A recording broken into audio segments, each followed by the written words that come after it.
الحمد لله رب العالمين،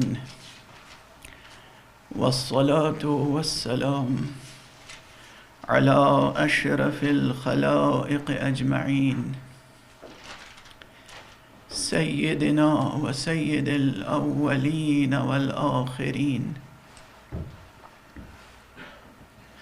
حبيبنا وحبيب إله العالمين،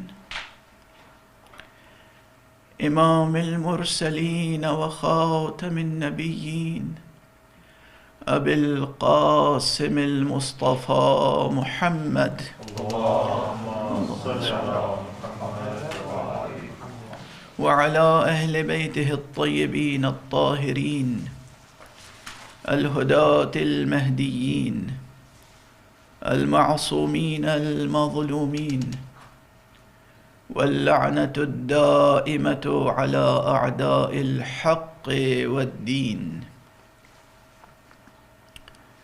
أما بعد، فقد قال الله تعالى عز اسمه في محكم كتابه ومتقن خطابه: بسم الله الرحمن الرحيم، واعتصموا بالله هو مولاكم فنعم المولى ونعم النصير. صدق الله العلي العظيم. اللهم صل على محمد وعلى محمد. صلى الله عليك يا رسول الله، صلى الله عليك يا أمير المؤمنين. سلام الله وسلام ملائكته المقربين وأنبيائه المرسلين وعباده الصالحين وجميع الشهداء والصديقين عليك يا أمير المؤمنين.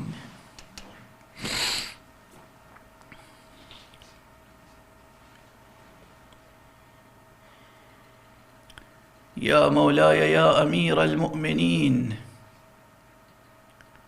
عبدك وابن عبدك وابن أمتك جاءك مستجيرا بذمتك. يا مولاي، إليك وفودي وبك أتوسل إلى ربي في مقصودي. میں نے قرآن مجید کی جس آیت کا انتخاب کیا ہے، یہ آیت سورہ مبارکہ حج کی ہے. پوری آیت بھی میں نے نہیں پڑھی آپ کے سامنے، آیت کا آخری ٹکڑا صرف جان سخن اور روح سخن اس میں پوشیدہ ہے.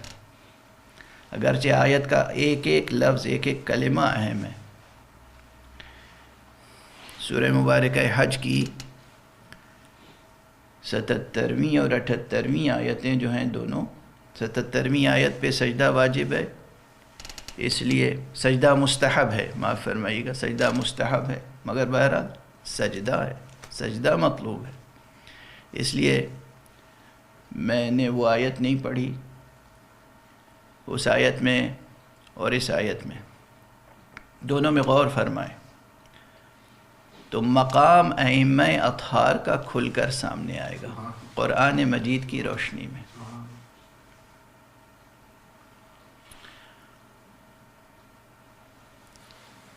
سورہ مبارکہ حج میں ارشاد فرمایا گیا ہے کہ وجاہدوا فی اللہ حق جہادہ، وجاہدوا فی اللہ حق جہادہ هو اجتباکم. کلمات پہ غور فرمائیے گا. وجاہدوا فی اللہ حق جہادہ هو اجتباکم وما جعل علیکم فی الدین من حرج ملت ابیکم ابراہیم. ملت ابیکم ابراہیم هو سماكم المسلمين من قبل وفي هذا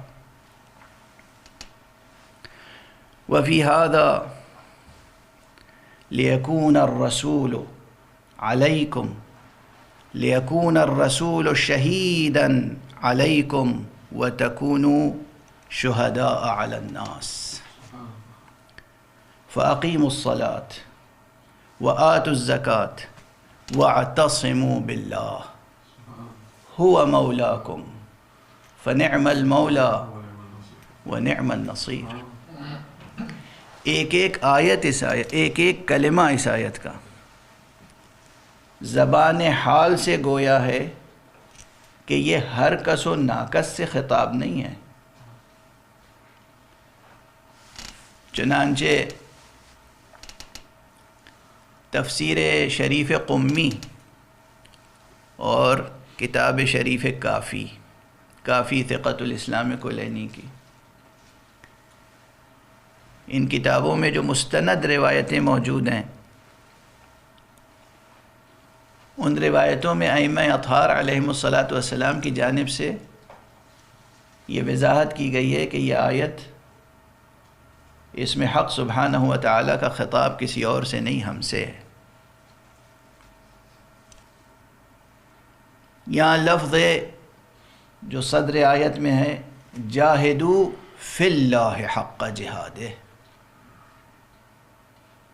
اللہ کی خاطر، اللہ کے لیے جہاد کرو، اور وہ جہاد کرو کہ جہاد کا حق ادا ہو جائے.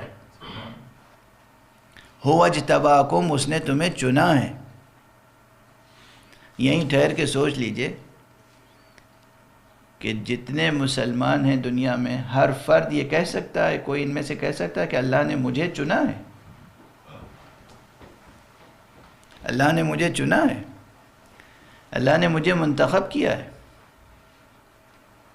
ظاہر ہے، مجھے معلوم ہے کہ ایک بڑی تعداد مفسرین کی موجود ہے جو ہر چیز کی تعمیم کر دیتے ہیں. ہاں، بحیثیت مسلمان ہم منتخب قوم ہیں. تو یہ تو وہی بات ہے جیسے کچھ اور قومیں کہتی ہیں کہ ہمیں اللہ نے چن لیا ہے. جنہیں چنا ہے بے شک انہیں چنا ہے. جو منتخب ہیں وہ منتخب ہیں. یعنی اس مقام کو آپ اس مقام سے بھی قرآن مجید ہی کی روشنی میں جوڑ کر دیکھ لیں، اس لیے کہ آگے اس آیت میں ہے ملت ابیکم ابراہیم، تمہارے بابا ابراہیم کی ملت. یہ ریفرنس کیوں آیا؟ یہ ریفرنس دنیا کے تمام مسلمان جو مختلف رنگ اور نسل سے تعلق رکھتے ہیں، سب مسلمان ہونے کی حیثیت سے برابر ہیں، کوئی شک نہیں ہے اس میں، سب محترم ہیں، کوئی شک نہیں ہے اس میں. لیکن ان میں سے ہر ایک یہ نہیں کہہ سکتا کہ ابراہیم ہمارے بابا ہیں. غور فرما رہے ہیں آپ؟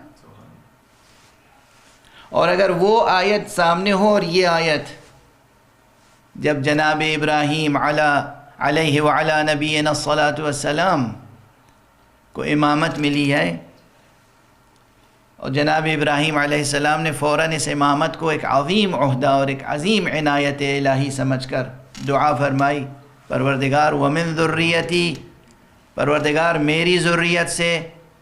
جواب دیا گیا کہ لا ینالو عہد الظالمین، ہمارا عہد جو ہے وہ ظالمین تک نہیں پہنچے گا. اگر وہ وعدہ الہی اور وہ دعائے ابراہیمی سامنے ہو کہ حق سبحانہ و تعالیٰ نے فرمایا ہے کہ ظالمین تک تو نہیں پہنچے گا ہمارا عہد، یعنی وہیں یہ مفہوم موجود ہے کہ جو اس میں سے عادل ہوں گے، معصوم ہوں گے، ان تک عہد پہنچے گا اور دعائے ابراہیمی مستجاب ہوگی. وہ پھر اس آیت کی طرف دیکھیں جہاں کہا جا رہا ہے هو اجتباکم، اس نے تمہیں چنا ہے،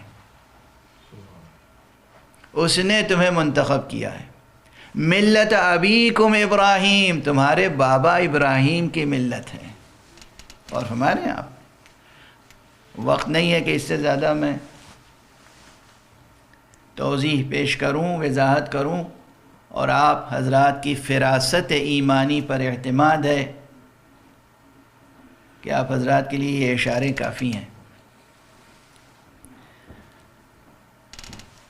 میں اس آیت کے آخری ہی فقرے پر آ کر زیادہ توجہ مرکوز کرنا چاہتا ہوں۔ آیت کا اختتام کہاں ہوا؟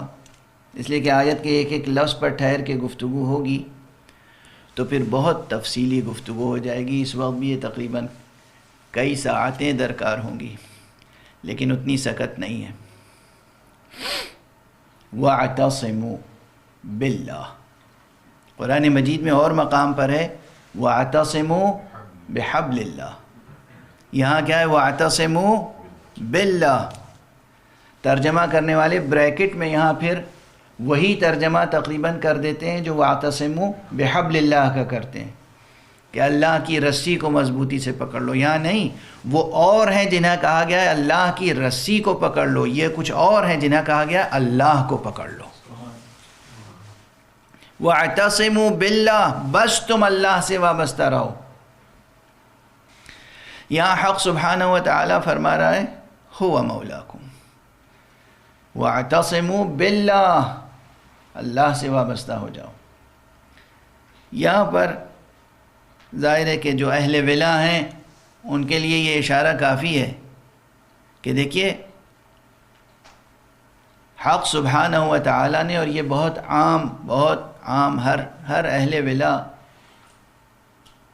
کے سامنے یہ نقطہ واضح ہے، روشن ہے، آفتاب نصف النہار کی مانند، جس طرح سورج روشن ہے، کہ یہ لفظ مولا حق سبحانہ و تعالی نے اپنی ذات کے لیے بھی استعمال کیا۔ یہ لفظ مولا حق سبحانہ و تعالی نے اپنے رسول محمد عربی صلی اللہ علیہ وآلہ وسلم کے لیے بھی استعمال کیا۔ یہ لفظ مولا حق سبحانہ و تعالی نے لسان مبارک نبوت سے حضرت امیر المومنین علی ابن ابی طالب علیہ السلام کے لیے بھی استعمال فرمایا، بغیر کسی قید و اضافت کے۔ جب پیغمبر صلی اللہ علیہ وآلہ وسلم نے فرمایا ہے وہ متواتر ترین حدیث، جس سے زیادہ متواتر کوئی حدیث ذخیرہ حدیث میں موجود نہیں ہے، یہ میں فنی اعتبار سے عرض کر رہا ہوں، اس سے زیادہ متواتر حدیث لفظاً و معناً پورے سرمایہ حدیث میں موجود نہیں ہے۔ یعنی جس طرح سے کہتے ہیں قطعی الصدور، جیسے ہم قرآن مجید کو ہاتھ میں اٹھا کر قسم کھا کے کہتے ہیں کہ یہ وہ الفاظ ہیں، کلمات ہیں جو زبان مبارک پیغمبر سے ادا ہوئے ہیں، یعنی وحی آئی اور یہ وحی کے کلمات، یہ قرآن ہمیں زبان پیغمبر سے ملا ہے۔ قرآن مجید جو دو دفتیوں کے درمیان موجود ہے، اس میں کسی شک اور شبہے کی گنجائش نہیں ہے۔ سرمایہ حدیث میں اگر اس یقین کے ساتھ کسی جملے کے لیے کہا جا سکتا ہے قرآن ہاتھ میں لے کر کہ قرآن کی قسم یہ جملہ حدیث کا پیغمبر کی زبان مبارک سے ادا ہوا ہے، تو وہ صرف وہی جملہ ہے جو منبر غدیر پر ادا ہوا تھا، من کنت مولا فہذا علی مولا۔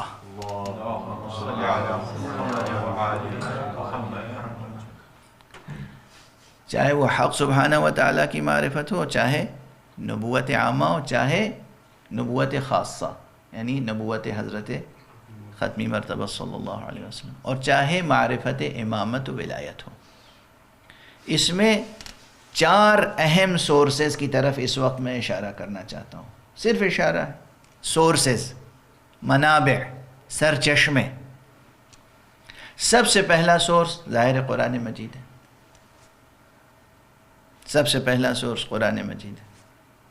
دوسرا احادیث پیغمبر ہے صلی اللہ علیہ وآلہ وسلم۔ احادیث صحیحہ، صحیح سلسلوں سے، صحیح وسیلوں سے، صحیح واسطوں سے جو حضور پاک صلی اللہ علیہ وسلم کی حدیثیں ہیں، ارشادات ہیں، اور ائمہ اہل بیت کے ارشادات ہیں، عام حدیثیں۔ تیسرا سورس وہ خاص دعائیں ہیں، وہ اذکار ہیں جو معصومین علیہم الصلاۃ والسلام کیا کرتے تھے. ہے وہ بھی سرمایہ کس کا؟ حدیث کا. احادیث کے مجموعے میں وہ بھی ہے، لیکن اس کو تصنیف کر کے، جدا کر کے الگ ایک صنف قرار دیا ہے علماء نے، اور ابھی اس پر مزید کام کرنے کی ضرورت ہے. وہ دعائیں، وجہ کیا ہے دعاؤں کو الگ کرنے کی عام سرمایہ حدیث سے؟ عام حدیث میں گفتگو معصومین کرتے تھے عوام الناس سے، یا جو جس لائق ہوتا تھا اس سے ویسی گفتگو کرتے تھے. کوئی عالم ہے اس سے ویسی گفتگو، کوئی مفکر ہے اس سے ویسی گفتگو، کوئی عام انسان ہے مزدور ہے اس سے ویسی گفتگو، جو جس سطح کا ہوتا تھا نگاہ معصوم میں، اس سطح سے اس کے سوالات کا جواب دیتے تھے، اور مختلف حالات میں مختلف جواب دیتے تھے. تو یہ کلام کرتے تھے معصومین اس قانون کے تحت جہاں کہا گیا ہے کہ کلم الناس علی قدر عقولہم، لوگوں سے گفتگو کرو ان کی عقلوں کی سطح کو دیکھ کر، رعایت کرو، دیکھو ان کی سطح کیا ہے، فہم کی، فکر کی، عقل کی. لیکن یہ معصومین جب محراب عبادت میں ہوتے تھے اور جب دست دعا بلند کرتے تھے تو اب عوام سے گفتگو نہیں ہوتی تھی، اب خدا سے گفتگو ہوتی تھی. وہاں پر معیار گفتگو، معیار کلام، سطح فکر معصوم کچھ اور ابھر کے سامنے آتی تھی. اس لیے عام دعا، عام حدیثوں سے ہٹ کر، عام مکالمات سے ہٹ کر دعاؤں کا سرمایہ ایک خاص اہمیت رکھتا ہے. اسے علیحدہ ایک مستقل سورس ہے حق شناسی کا، نبوت شناسی کا، امامت شناسی کا اور معاد شناسی کا. تو امیر المؤمنین علی ابن ابی طالب علیہ السلام یا تمام ائمہ اطہار، ان کی معرفت کا ایک سورس قرآن ہے، ایک سورس حدیث ہے، ایک وہ مخصوص دعائیں ہیں جو انہوں نے تعلیم فرمائی اور انہوں نے خود پڑھی ہیں دعائیں. چوتھا سورس وہ زیارتیں ہیں جو ہم مشاہد مقدسہ، عتبات عالیہ پر حاضری دیتے ہیں، مزارات پر حاضری دیتے ہیں، رسول اللہ صلی اللہ علیہ وآلہ وسلم کی خدمت میں پہنچتے ہیں، ائمہ بقیع کی خدمت میں پہنچتے ہیں، شہدائے احد کی خدمت میں پہنچتے ہیں. ہم نجف اشرف، کربلا، کاظمین، سامرہ، خراسان، ائمہ معصومین کے مزارات پہ جاتے ہیں. تو جو زیارتیں ہمیں تعلیم کی گئی ہیں یہ بھی حدیث کا حصہ. پروردگار جزائے خیر عطا فرمائے، کروٹ کروٹ جنت نصیب فرمائے اور ان کے درجات بلند سے بلندر فرمائے علامہ شیخ مفید کو رحمۃ اللہ علیہ. شیخ مفید وہ پہلے شخص ہیں جنہوں نے تمام مجموعہ حدیث سے زیارات کو الگ کر کے ایک مجموعہ مرتب کیا، منتخب. اور وہ کتاب ان کی مشہور ہوئی بعنوان کتاب المزار، جو المزار الصغیر کے نام سے بھی مشہور و معروف ہے چونکہ وہ چھوٹی سی کتاب ہے. اور اس کے بعد ان کے نقش قدم پر چلتے ہوئے دوسرے علماء، محققین، فقہاء، فحول، عرفاء، انہوں نے پھر اس صنف پہ اور کام کیا. چنانچہ علامہ شیخ ابو عبداللہ محمد ابن جعفر مشہدی، انہوں نے مزار، کتاب المزار بہت ضخیم لکھی.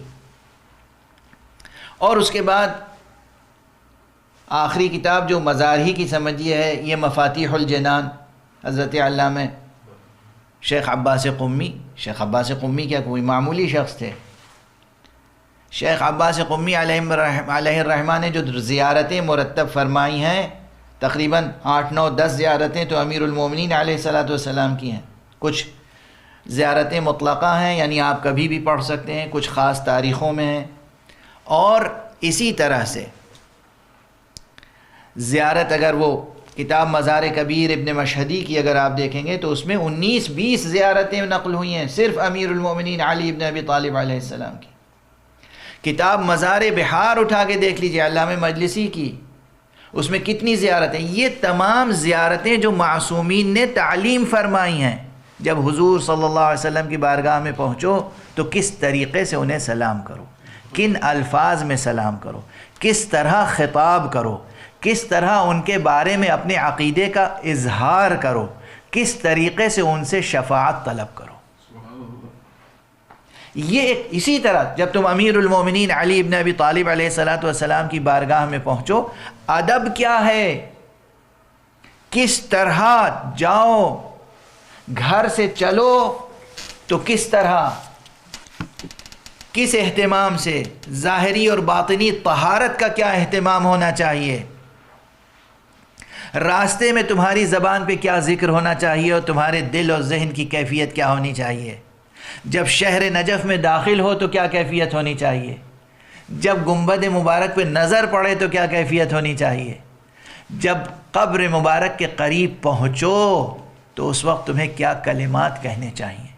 ان کلمات میں جو معصومین نے تعلیم فرمائے ہیں ایک بڑا ذخیرہ ہے معرفت ذات امام کا، معرفت کا. صرف یہ ہے کہ آپ رسمی طور پہ گئے اور آپ نے سوچا ہے کوئی رسم ادا کرنی ہے، یہ جملے کہنے اور کہا اور چلے گئے، گزر گئے، ان الفاظ پہ غور کرنے کی زحمت نہیں فرماتے ہیں. افسوس ہے ان پر جو 10 سال اور 20 سال یا کم سے کم 5 سال نجف میں رہتے ہیں اور اس کے بعد واپس آتے ہیں اور پھر بھی ان مطالب کے منکر ہو جاتے ہیں جو مطالب زیارات میں موجود ہیں، زیارات میں موجود ہیں. حضرت شیخ عباس قمی نے فرمایا ہے کہ جب دروازہ امیر المومنین علیہ السلام پہ پہنچو اور اذن دخول یعنی بارگاہ میں حاضری کی اجازت طلب کرو تو اس میں ایک فقرہ ہے. کیا فقرہ ہے؟ یا مولا یا امیر المومنین عبدک وابن عبدک وابن امتک، اے امیر المومنین، اے میرے آقا، اے میرے حاکم، اے میرے سرپرست، میں آپ کا بندہ ہوں، آپ کے بندے کی اولاد ہوں، آپ کی کنیز کا بیٹا ہوں اور آپ کی بارگاہ میں آیا ہوں پناہ لینے کے لیے. البتہ کیا یہاں بندگی سے مراد وہ بندگی ہے جو حق سبحانہ و تعالیٰ سے مخصوص ہے؟ ظاہر ہے کہ نہیں ہے. ممکن نہیں ہے کہ کوئی مشرک علی کی بارگاہ میں زیارت کے لیے آ جائے، اور ممکن نہیں ہے کہ کوئی مشرک علی کی بارگاہ میں زیارت کے لیے آئے تو مومن بن کے واپس نہ جائے. مگر ممکن ہے کہ کوئی امیر المومنین علی ابن ابی طالب علیہ السلام پر ایمان رکھتا ہو اور کافر ہو یا مشرک ہو، جو علی ابن ابی طالب علیہ السلام کا غلام ہوگا، غلام، بندہ بن کے رہے گا علی کا. اور لفظ بندہ تو اردو میں عزیزو میں کیا عرض کروں، اردو میں تو آپ کسی کو بھی بندہ کہہ دیتے ہیں نا. یہ تو بازاری زبان کا بھی حصہ ہے اور ادبی زبان کا بھی حصہ ہے نہیں ہے؟ یعنی ذوق زبان سے بھی محروم ہو چکے ہیں حضرات، ذوق زبان سے محروم ہو چکے ہیں. خدا نہ کرے کہ امیر المومنین علی ابن ابی طالب علیہ السلام کی شان میں، ان کی محبت میں، ان کی ولایت میں کوئی تقصیر اور قصور کا مرتکب ہو جائے، خدا نہ کرے. میں چند جملے بس اور عرض کروں گا. امیر المؤمنین علی ابن ابی طالب علیہ السلام کا مرتبہ پیغمبر اکرم صلی اللہ علیہ وآلہ وسلم کی حدیث کی روشنی میں، اور پہلے یہاں سمجھ لیجئے قرآن وَاعْتَصِمُوا بِاللَّهِ، یہ آیت کو کیوں میں نے انتخاب کیا؟ اسی آیت کی تفسیر میں بعض جید مفسرین نے ایک جملہ لکھا ہے خوبصورت سا، من اعتصم باللہ فہو معصوم. من اعتصم باللہ فہو معصوم. اللہ کہہ رہا ہے اعتصموا باللہ، بس اللہ کو پکڑ لو، اللہ سے وابستہ ہو جاؤ. اور حقیقت کیا ہے اس کی؟ جو اللہ سے وابستہ ہو گیا بس وہ معصوم ہے. وہ معصوم نہیں ہوگا تو کون معصوم ہوگا؟ لیکن ہاں وابستگی کی شان ہوتی ہے. اب ظاہر ہے یہاں بہت سے مطالب تشنا ہے، بہت سے مطالب تشنا ہے. جو اہل ہیں اس کو سمجھتے ہیں، جو نااہل ہیں انہیں چاہیے کہ وہ اہل تک پہنچیں.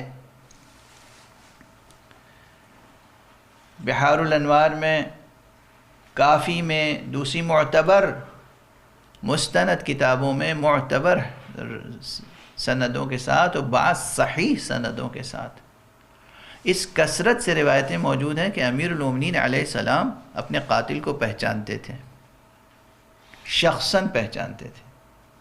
امیر المومنین اس شب کو جانتے تھے جس شب آپ کی شہادت واقع ہوگی. امیر المومنین کو یہ خبر حبیب کبریا محمد مصطفیٰ صلی اللہ علیہ وآلہ وسلم نے دی تھی. متعدد روایتیں، ایک دو نہیں ہیں، جن میں سے ایک روایت یہ ہے کہ امیر المومنین تشریف فرمائے مسجد کوفہ میں. ایک طرف امام حسن و امام حسین تشریف فرمائے، ایک طرف اصحاب،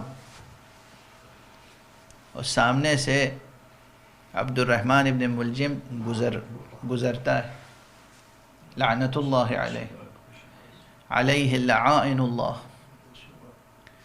اور ایک موقع یہ ہے کہ وہ امام کو سلام نہیں کرتا، بغیر سلام کیے گزر جاتا ہے.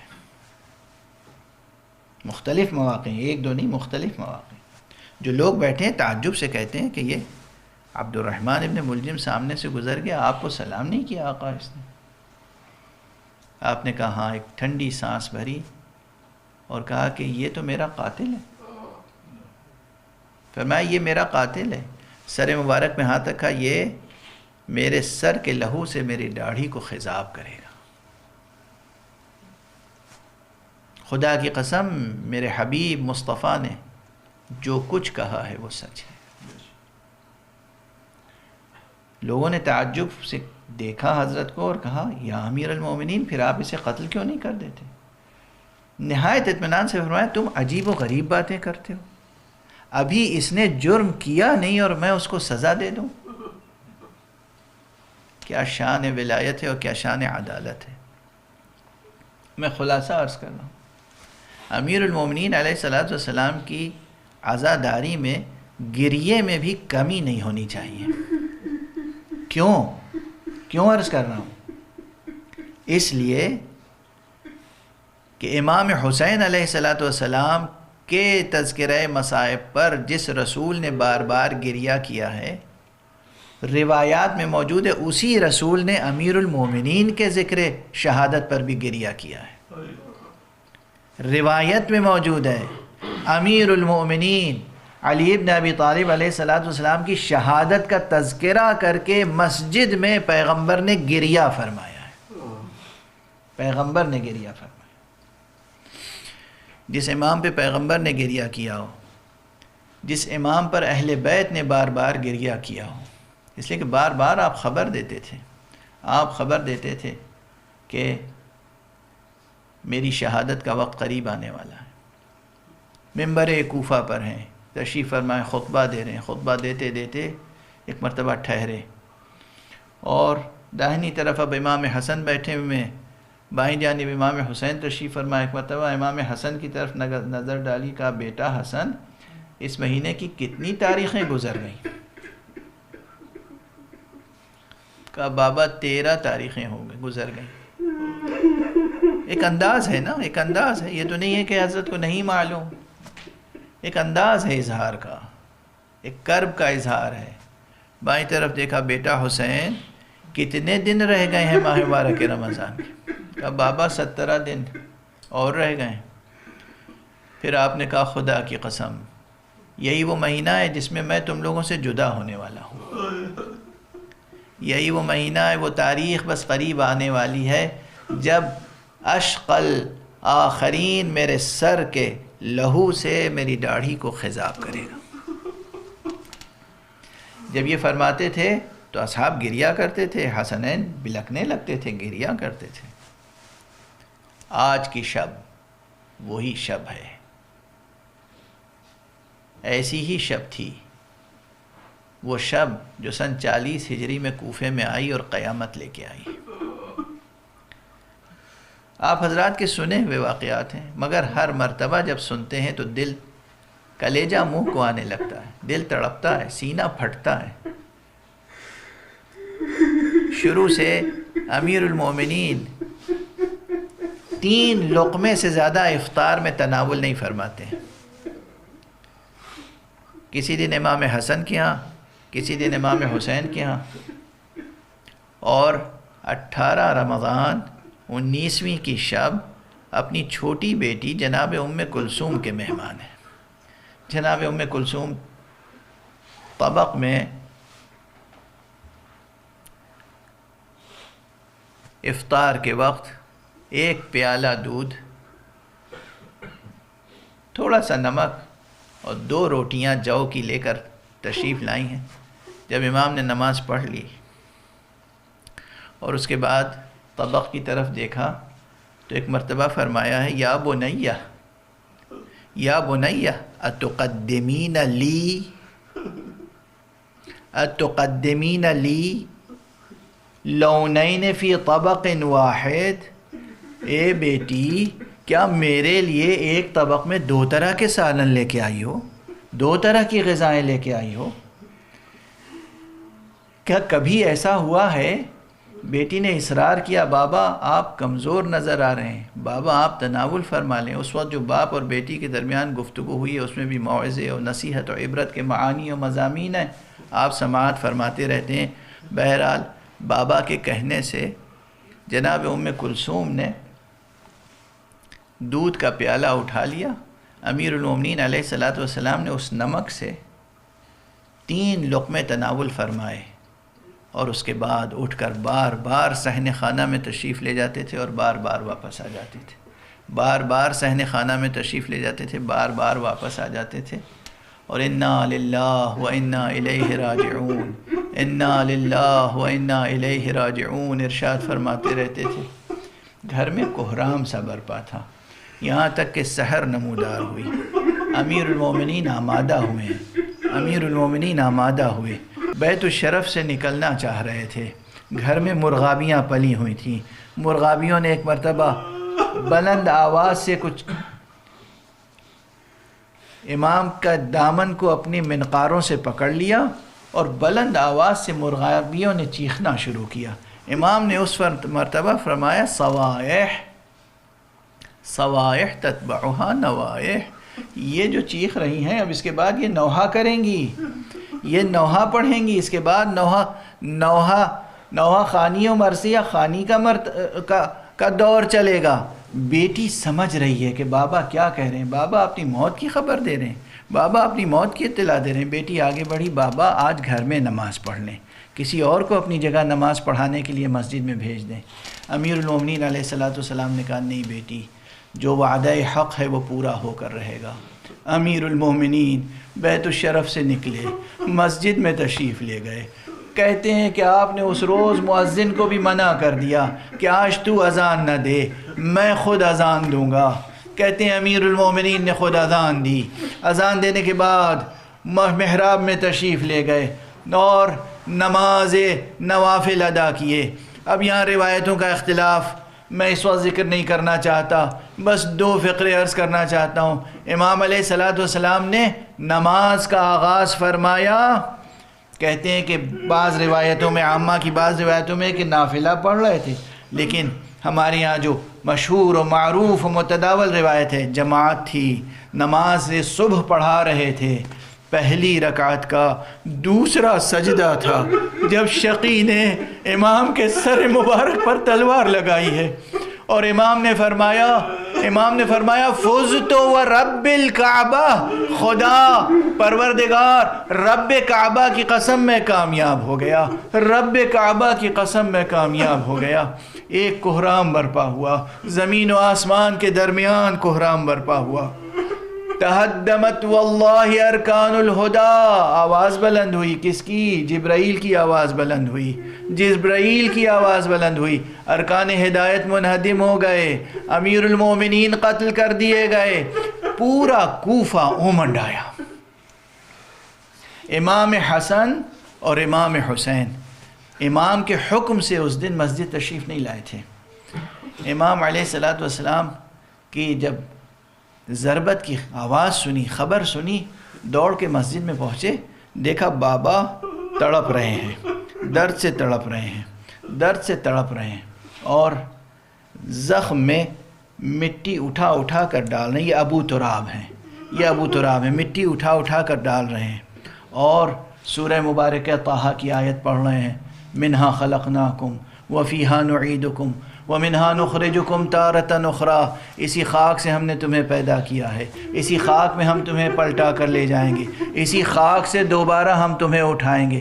یہ درس ہے. علی اس وقت بھی قرآن کا درس دے رہے ہیں، علی اس وقت بھی توحید کا درس دے رہے ہیں، علی اس وقت بھی آخرت کا درس دے رہے ہیں. ایک تلاوت علی مکمل درس ہے، مکمل درس ہے.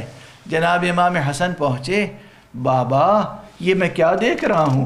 گریہ شروع کیا. امیر المومنین علیہ الصلوۃ والسلام نے فرمایا، بیٹا حسن پہلے نماز مکمل کرا دو.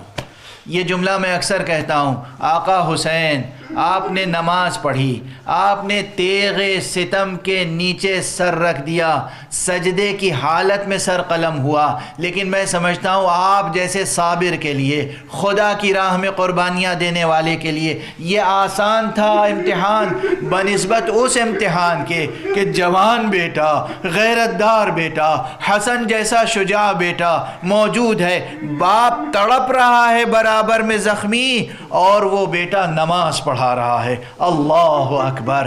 امام کے حکم سے جناب امام حسن نے نماز صبح ادا کرائی، نماز صبح جماعت پڑھی، اور اس کے بعد امام حسن تشریف فرما ہوئے، بابا کا سر اپنے زانوں پر لیا، لہو پوچھتے جا رہے ہیں، گریہ فرماتے جا رہے ہیں. ایک خلقت ہے، لوگ چلے آ رہے ہیں، آقا کی زیارت کر رہے ہیں. امیر المومنین کا چہرہ لہو سے لال ہے، ریش مبارک سے لہو کے قطرے ٹپک رہے ہیں، سر مبارک سے خون کا فوارہ جاری ہے، لوگ آ رہے ہیں جوخ در جوخ. حسن رو رہے ہیں تو علی فرماتے ہیں، بیٹا گریہ نہ کرو، تمہارے گریے سے ملائکہ سماوات و عرض تڑپ رہے ہیں. عرش سے لے کر فرش تک وا علیہ وا علیہ وا علیہ کا نعرہ بلند ہے. انا للہ و انا الیہ راجعون، رضا بقضائہ و تسلیما لامرہ. پروردگار ہمیں علوم قرآن اور معارف اہل بیت سے آشنا فرما. پروردگار معبود ہمیں اپنی بندگی کا سلیقہ عطا فرما. پروردگار ہمیں امیر المومنین کی ولایت کا حق ادا کرنے کا جذبہ عطا فرما، سلیقہ عطا فرما. پروردگار ہمیں ہمارے سینوں میں چراغ توحید روشن فرما. پروردگار ہمارے ہاتھوں میں ہمیشہ دامن نبوت رہے. پروردگار ہم ہمیشہ صراط مستقیم ولایت پہ گامزن رہیں. پروردگار جہاں جہاں بھی روئے زمین پر مومنین ہیں، مسلمین ہیں، انہیں اپنی خاص حفظ و امان میں رکھ. پروردگار تمام دنیا کے انسانوں کو اپنے لطف عام سے بحق محمد و آل محمد اس عام وبا سے نجات عطا فرما. پروردگار اپنے ولی آخر کو اذن ظہور عطا فرما، اور ان کے ہاتھوں سے اپنی رحمت و رافت و عدالت کا پرچم لہرا دے.